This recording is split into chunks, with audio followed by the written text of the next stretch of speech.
চলতি বছরের ফেব্রুয়ারি মাসে নির্বাচনের খরচ হিসাবে পঞ্চায়েত সমিতিকে নগদ 15 লাখ টাকা দিয়েছিলেন ভরতপুরের এক বাসিন্দা।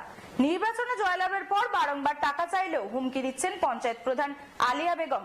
থানায় অভিযোগ দায়ের করলেও পুলিশের তরফ থেকে কোনো পদক্ষেপ নেওয়া হয়নি বলেই জানিয়েছেন ওই ব্যক্তি। গত 17 ফেব্রুয়ারি 2023 তারিখে আলিয়া বেগম নামের এক মহিলাকে নির্বাচনের খরচ বাবদ 15 লক্ষ টাকা ধার দিয়েছিলেন ভরতপুর থানার অন্তর্গত বিন্দরপুর গ্রামের বাসিন্দা লাল মুজুদ্দিন শেখ, যার চুক্তিপত্র করা হয়েছিল কান্দি মহকুমা আদালতে। আলিয়া বেগম ভোটে জয়ী হওয়ার পর এখন লাল মুজুদ্দিন শেখকে তার প্রাপ্য টাকা দিতে রাজি হচ্ছেন না। অভিযোগ, বারংবার আলিয়া বেগমের কাছে ওই ব্যক্তি তার প্রাপ্য 15 লক্ষ টাকা চাইতে গেলে তাকে হুমকি দিচ্ছেন আলিয়া বেগম। লাল মুজুদ্দিন শেখ গত 3 মাস আগে ভরতপুর থানায় লিখিত অভিযোগ দায়ের করেছিলেন, কিন্তু ভরতপুর থানার পক্ষ থেকে কোনো পদক্ষেপ গ্রহণ না করায় আজ ওই ব্যক্তিকে আবারও কান্দি মহকুমা আদালতে দ্বারস্থ হতে হয় তার প্রাপ্য 15 লক্ষ টাকা ফিরে পাওয়ার আশায়। যদিও এই বিষয়ে আলিয়া বেগমের পক্ষ থেকে কোনো প্রতিক্রিয়া মেলেনি। বলছি, হরিশ্চন্দ্রপুর গ্রামের আলিয়া বিবিকে 17 ফেব্রুয়ারি আমি লালমুদ্দিন শেখ টাকা দিয়েছিলাম। আমার বাড়ি গ্রাম বিন্দারপুর, ভরতপুর থানা।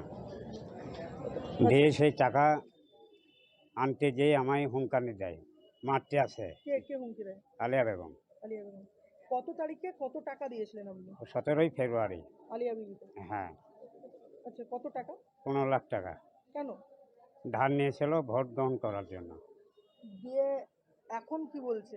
এখন আমি আনতে যাই, লোককে জানাতে যেয়ে আমার পেছনে দুষ্কৃতি লাগিয়ে দিয়েছি, মানুষ লাগিয়ে দিয়েছি, আমি বাড়ি থেকে বেরোতে পারি না, আমি মারতে আসছি। থানায় কমপ্লেন করতে যেয়ে আমার কোনো কমপ্লেন কাজ করছে না। ভরতপুর ওসি মানে থানা কোনো কাজ না, করছে কোনো কাজ করছে না। আচ্ছা, এখন আপনি কি চাইছেন? এখন আমি যাতে উদ্ধার হয় সেইটাই আমি চাইছি। বুঝলেন? আচ্ছা, আলিয়া বিবি কি করে? হ্যাঁ, আলিয়া বিবি ওই সমিতির মেম্বার, পঞ্চায়েত সমিতির ব্লকের member? পঞ্চায়েত সমিতির মেম্বার ব্লকের। কোন পার্টি করে? ও পার্টি করছিল কংগ্রেস, দিয়ে এখন দিয়ে এখন ধরেন তৃণমূলে গেছে। আচ্ছা, তৃণমূলের প্রভাব খাটিয়ে কি টাকা দিচ্ছে না? না, ওইটাই হচ্ছে। পার্টি চাপ দিচ্ছে আমাকে উল্টেই। আবার তো ভরতপুর থানায় আপনি কতদিন আগে অভিযোগ করেছিলেন?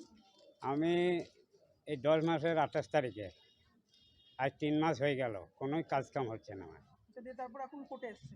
এখন আমি কোর্টে এসেছি, জজ সাহেব যেটা করে দায়িত্ব। কি চাইছেন এখন? আমি এখন টাকাটা উদ্ধার করতে চাইছি। তো ভয় লাগছে?